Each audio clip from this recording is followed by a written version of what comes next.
हरे कृष्णा। प्रिय श्रोताओं, आज चैत्र मास के कृष्ण पक्ष की द्वादशी तिथि है और आज पाप मोचनी एकादशी व्रत का पारण किया जाएगा। जिन भक्तों ने 25 मार्च मंगलवार को एकादशी का व्रत रखा था, आज वे अपना व्रत खोलेंगे। आज का दिन बड़ा ही शुभ और मंगलकारी है। एकादशी के व्रत के पारण के दिन तुलसी माता और लक्ष्मी माता की कथाओं को सुनने से व्रत पूर्ण माना जाता है और भक्तों की समस्त मनोकामनाएं पूरी होती है। तो जिन लोगों ने व्रत नहीं भी रखा है, उन्हें भी द्वादशी के दिन तुलसी माता की कथाओं का श्रवण अवश्य करना चाहिए। इन कथाओं को सुनने से धन संपत्ति, अनंत शुभ फलों की प्राप्ति होती है और जिन घरों में एकादशी व्रत में एकादशी की कथा और एकादशी पारण पे माँ तुलसी और माँ लक्ष्मी की कथा सुनी जाती है, उस घर में भगवान श्री हरि विष्णु की कृपा सदा सर्वदा बनी रहती है। तो आइए भगवान श्री लक्ष्मी नारायण जी के चरणों का ध्यान करते हुए इन कथाओं को सुनते हैं। प्रेम से बोलिए श्री राधे कृष्ण भगवान की जय। एक बुढ़िया माई थी, वह तुलसी जी को रोज सींचा करती थी और कहती थी, हे तुलसी माता, सच की दाता, मैं तेरा बिड़ला सींचती हूँ, मुझे बहू दे, पीताम्बर की धोती दे, मीठा मीठा घास दे, बैकुंठ में वास दे, चटक की चाल दे, पटक की मौत दे, चंदन का काठ दे, रानी सा राज दे, दाल भात का भोजन दे, ग्यारस की मौत दे, कृष्ण जी का कंधा दे। तब तुलसी माता धीरे धीरे यह सब सुनकर सूखने लगी। तो भगवान ने एक दिन तुलसी माता से पूछा, हे तुलसी, तुम क्यों सूख रही हो? जो तुलसी माता ने कहा, एक बुढ़िया रोज यहाँ आती है और मेरी बिड़ला सींचती है और यही बात बार बार दोहराती है। मैं उसकी सारी मनोकामना तो पूरी कर सकती हूँ, लेकिन भगवान कृष्ण का कंधा कहाँ से लाऊंगी? इस पर भगवान श्री कृष्ण जी तुलसी माता की बात सुनकर जोर जोर से हंसने लगे और फिर भगवान श्री कृष्ण जी ने तुलसी माता से कहा, तुम चिंता मत करो, जब वह बुजुर्ग महिला की मृत्यु होगी तब मौके पर मैं और आप ही कंधा दे देंगे। कल जब वह पूजा करने आए तो आप कह देना कि तुम्हें सब कुछ मिल जाएगा।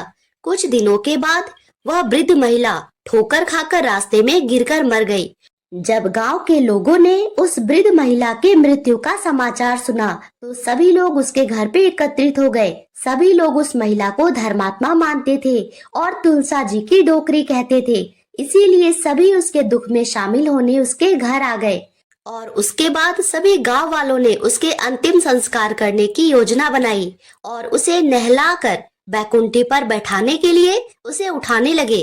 तो उसका मृत शरीर इतना भारी हो गया कि उसे कोई उठा ही नहीं पाया।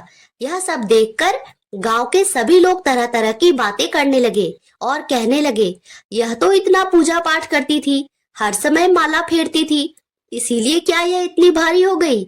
वही पूरे गांव में चर्चा होने लगी कि डोकरी माई कोई भक्ति नहीं करती थी, वह छल कपट करती थी। हम जिसे धर्मात्मा समझते थे वह तो पापी निकली, जो कि किसी के उठाए नहीं उठ रही। न जाने उसके कौन से कर्मों की सजा है। इधर भगवान ने सोचा, मेरे भक्त की तो निंदा हो रही है, इसीलिए भगवान ने बूढ़े ब्राह्मण का भेष धारण किया और वहां पर आए और वहां पर जितने भी लोग इकट्ठा थे उनसे पूछने लगे, यहाँ पर इतनी भीड़ क्यों लगी है? जिससे सारे लोग कहने लगे, यह डोकरी मर गई और इसका पाप इतना था कि किसी के उठाए नहीं उठ रही, सभी उठा उठा कर थक गए। तब ब्राह्मण ने कहा, ठीक है, एक बार मुझे भी डोकरी के कान में कुछ कहने दो, फिर देखो कैसे उठती है। तो सभी लोगों ने कहा, ठीक है, आप भी प्रयास करके देख लीजिए। तब भगवान ने उस वृद्ध महिला के कानों में कहा, हे डोकरी माई, देखो मैं आ गया। और जो बुढ़िया रोज तुलसी माँ की पूजा करने के समय कहती थी, वही शब्द उसके कानों में कहने लगे, तू बिड़ला सींचे मेरा, मैं करूँ निस्तारा तेरा। डोकरी माई, बहू ले, बेटी ले, पोता ले, लड्डू ले, पीताम्बर की धोती ले, गहना ले, घी का घड़ा ले, मीठा मीठा खीर और पूरी ले, दाल भात का भोजन ले, धन दौलत ले, बेटा पोता का काम ले, तुलसी का पत्ता ले, मुंह में गंगा जल ले, ग्यारस को दिन ले और श्री कृष्ण जी का कंधा ले।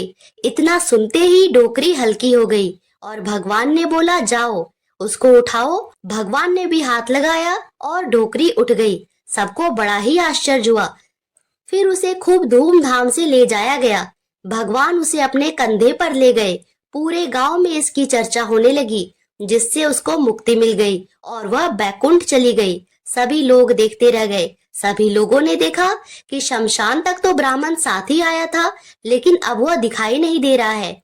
इससे लोगों को समझ में आ गया वह कोई और नहीं, स्वयं भगवान ही बूढ़े ब्राह्मण के भेष में आए थे।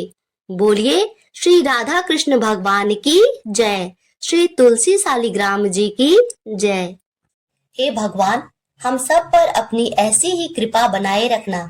आइए अब सुनते हैं इस एकादशी की एक और अत्यंत दुर्लभ कथा, धन धान्य देने वाली एकादशी की एक ऐसी कथा का श्रवण करते हैं जिसे सुनाते हुए खुद भक्त वत्सल भगवान श्री कृष्ण भी भाव विभोर हो गए थे।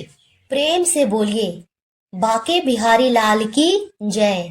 एक गांव में रमा नाम की एक स्त्री थी। उसके विवाह को 5-6 वर्ष हो गए थे, लेकिन उसकी कोई संतान नहीं थी। एक बार श्री राधाष्टमी का उत्सव आया। गांव की औरतें बरसाना जा रही थी। औरतों ने कहा, तुम भी हमारे संग बरसाना चलो, राधा रानी बड़ी दयालु है, तुम्हारी गोद जरूर भर देगी। वह स्त्री कई महीनों से घर से बाहर भी नहीं निकली थी, इसीलिए उसके पति और सास ने उसे जाने की आज्ञा दे दी। और फिर क्या था, उसने मन में ठान लिया कि राधा रानी मेरी गोद जरूर भरेगी। जिस दिन उसे जाना था, उसी दिन उसके पैर में चोट लग गई। ठीक से चला भी नहीं जा पा रहा था। फिर भी वह स्त्रियों के संग यात्रा पर चली गई और सारे रास्ते राधे कृष्ण जाप करती रही, कीर्तन करती रही और बरसाना पहुंचकर नहा धोकर राधा जी के मंदिर में जाने के लिए तैयार हुई। जब राधा रानी के महल में जाते हैं तो ऊपर बहुत सी सीढ़ियां चढ़नी पड़ती है। जैसे सीढ़ियां चढ़नी पड़ी, तब वह स्त्रियों से बोली कि तुम लोग आगे आगे चलो, मैं धीरे धीरे सीढ़ियों से आ रही हूँ, क्योंकि मेरे पैर में चोट लगी है तो मुझसे जल्दी जल्दी चला भी नहीं जा रहा है। 2-4 सीढ़ियां चढ़ने के बाद उसका पैर मुड़ गया और वह नीचे गिरने लगी। तभी एक 7-8 साल की कन्या ने उसका हाथ पकड़ लिया। रमा बोली, बेटी अगर आज तुम ना होती तो मैं नीचे गिर गई होती। तो वह कन्या बोली, माता मैं कैसे तुम्हें गिरने देती। रमा ने पूछा, बेटी तुम्हारा क्या नाम है। वह बोली, लाडो। लाडो नाम है मेरा, यही पास में रहती हूँ। वे दोनों सीढ़ियों पर बैठ गई। लाडो कहने लगी, माता मेरे लिए क्या लाई हो। बिना जान पहचान के लाडो ऐसी बात कर रही थी। फिर रमा ने कहा, लाडो मैं कल तुम्हारे लिए कुछ न कुछ लेकर अवश्य आऊंगी, तुम्हें क्या पसंद है। तब लाडो कहने लगी, मुझे नथनी, गले का हार, कान के कुंडल, चूड़ियां, मेहंदी, घाघरा चोली, यह सब चीजें बहुत पसंद है, कुछ भी ले आना। इतना कहकर वह बालिका भाग गई। जैसे तैसे रमा भी मंदिर में दर्शन करके लौट आई। फिर रमा उस बालिका के बारे में सोचने लगी और बाजार में उसने गले का हार, चूड़ियां इत्यादि उसके लिए खरीदा और वही सीढ़ियों के पास पहुंचकर लाडो का इंतजार करने लगी। कुछ देर में उसे लाडो मिली और उसने उसे चूड़ियां, गले का हार, जो भी उसके लिए खरीदा था उसे दे दिया। लाडो बोली, बस इतना ही, और चीजें नहीं लाई। वह मुंह फुलाकर बैठ गई। तब रमा बोली, अभी मैं 8 दिन यहीं पर हूँ, रोज तुम्हारे लिए कुछ न कुछ लाया करूंगी। यह सुनकर लाडो उसकी गोद में बैठ गई और गले से लग गई। रमा तो रोने लगी, जैसे उसे एक संतान ही मिल गई हो। खूब प्यार से उसके सिर पर हाथ फेरा और फिर ऐसे ही कुछ देर के बाद वह लाडो फिर चली गई। रमा ने मंदिर से आकर लाडो के लिए घाघरा और चोली बनवाए। ऐसे ही रोज कुछ न कुछ वह उसे देती। एक दिन रमा कहती है, अब यह सारी चीजें मुझे पहनकर दिखाओ। लाडो बोली, कल राधा अष्टमी है, मैं कल इसे पहनूंगी। इस बार लाडो के साथ एक लड़का भी था। उसे देखकर रमा ने कहा, आज पता नहीं मेरे मन में क्या आया, मैंने एक धोती और मोर वाला मुकुट भी ले लिया है, क्या मैं इसे दे दूं? लाडो बोली, यह कन्वा है, मेरे साथ ही रहता है, तुम इसे दे दो। ऐसा कहकर वे दोनों सामान लेकर चले गए। अगले दिन राधा अष्टमी थी। जब रमा सीढ़ियों पर गई, उसे वहां आज कोई नहीं मिला, ना वह लाडो ना लड़का। बहुत इंतजार के बाद वह मंदिर चली गई। वहां पहुंचकर देखा बहुत भीड़ थी, चारों ओर कीर्तन हो रहे थे।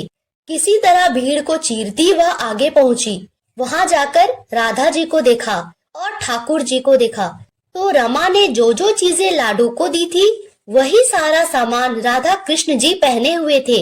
वह पत्थर सी हो गई, आंखों से आंसू बहने लगे। यह बात समझते देर नहीं लगी कि वह लाडो राधा जी और वह कनुआ कृष्ण जी ही थे। स्वयं जगत के पालनहार उसके पास आए थे।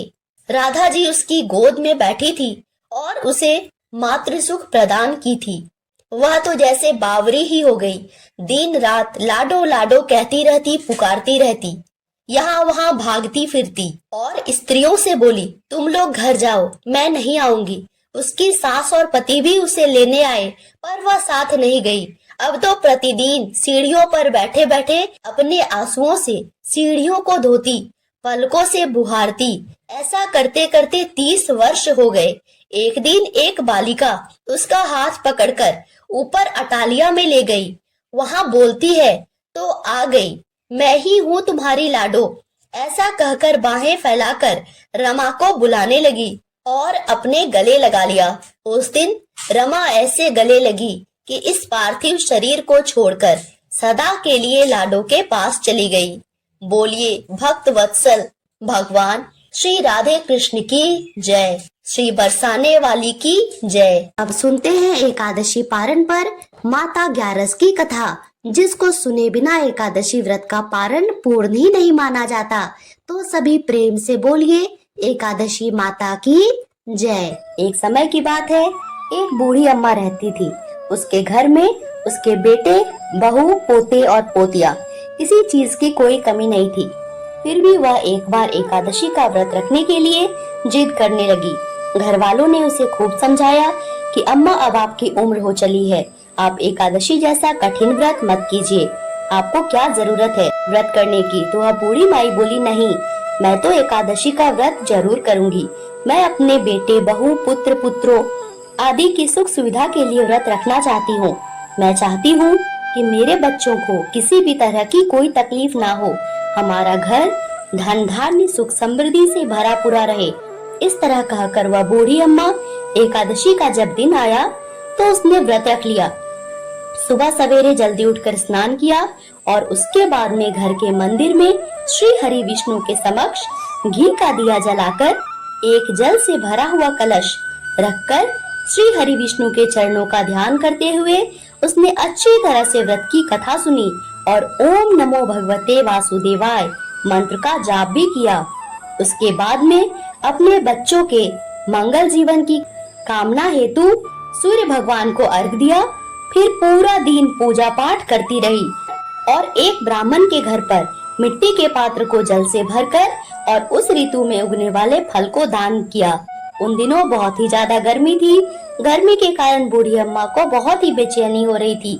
बूढ़ी अम्मा सोच रही थी कि क्या पता मैं इस व्रत को रख पाऊंगी या नहीं, लेकिन आज का व्रत तो बीच में नहीं छोड़ सकती। इस तरह बार बार अलग अलग विचारों से बूढ़ी अम्मा परेशान हो रही थी। वह बार बार पानी से कुल्ला करती, मुंह धोती तो थोड़ी देर के लिए उसे राहत महसूस होती, फिर वही हालत हो जाती। कुछ देर तो बूढ़ी अम्मा तालाब के पानी में ही बैठी रही, लेकिन बाहर निकलते ही फिर बार बार उसका मुंह सूखने लगा। बूढ़ी अम्मा बहुत ही परेशान हो रही थी। एक तरफ तो उसका बुढ़ापा और दूसरी तरफ भयंकर गर्मी। जैसे तैसे करके बूढ़ी अम्मा ने तो दिन काट लिया, पर अब सामने पहाड़ जैसी रात थी, इसको काटना बड़ा ही कठिन दिखाई दे रहा था।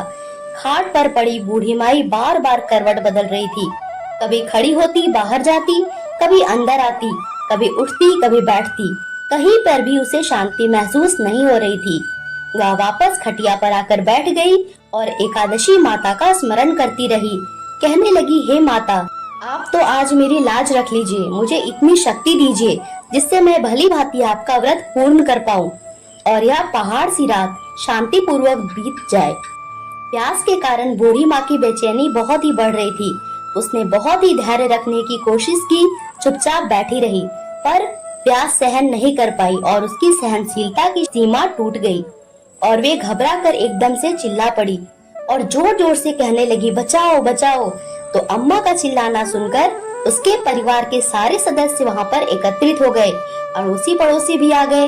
बूढ़ी अम्मा के खटिया के चारों ओर खड़ी होके सभी कहने लगे, अम्मा जी आपको क्या हो गया, आप क्यों इस तरह से चिल्ला रही हैं? बूढ़ी अम्मा की बहू ने कहा कि आपको पता है हमारी अम्मा जी ने आज एकादशी का व्रत रखा है, हम सब ने मना किया था। इतनी उम्र के बाद व्रत रखने की क्या जरूरत है? आज इन्हें कौन सी कमी है जो इन्हें व्रत रखने की नौबत आ गई?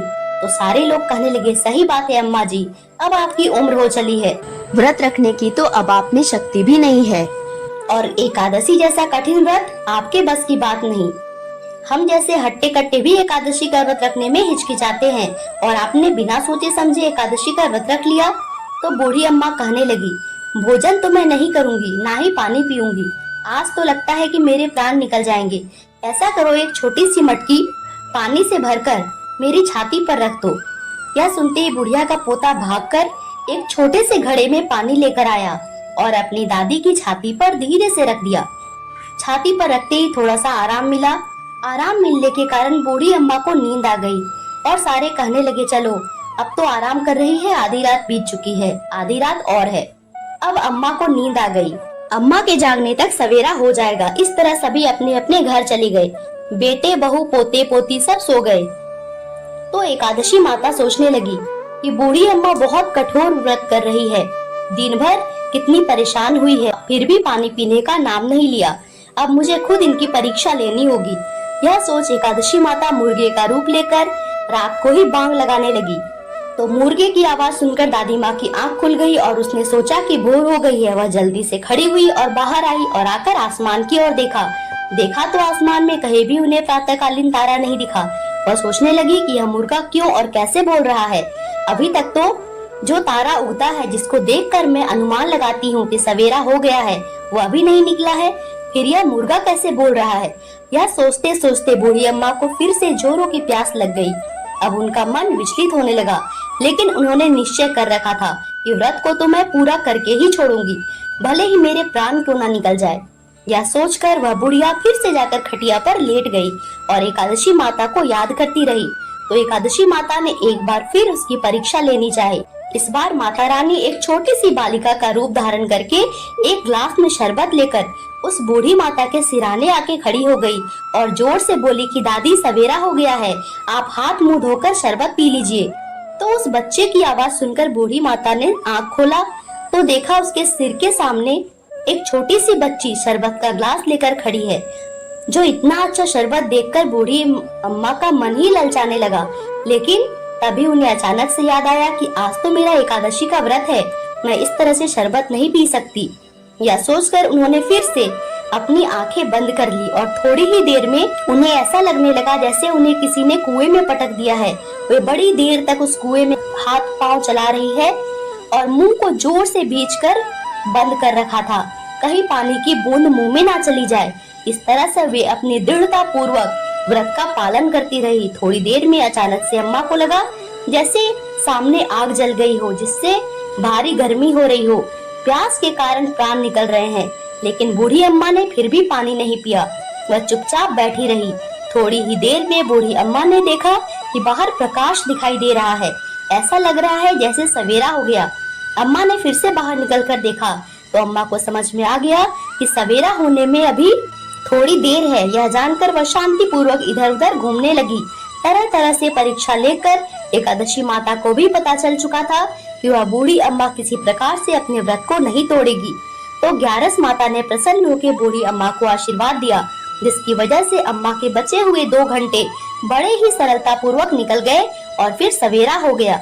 सवेरा होते ही बूढ़ी अम्मा ने स्नान किया और भगवान विष्णु की पूजा पाठ की और एकादशी माता की पारण की कथा सुनी और कथा सुनने के बाद ब्राह्मणों को दक्षिणा देकर भोजन कराया और उसके बाद में श्री हरि विष्णु और एकादशी माता से व्रत में हुई भूल चूक के लिए माफी मांगी।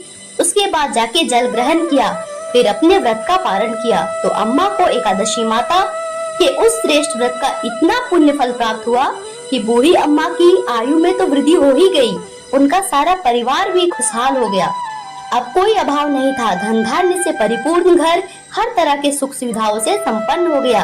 फिर भी इस लोक के सारे सुखों का भोग करती हुई अंत में विष्णु धाम को गई। एकादशी माता, जैसा फल आपने बूढ़ी माता को दिया वैसा सबको देना।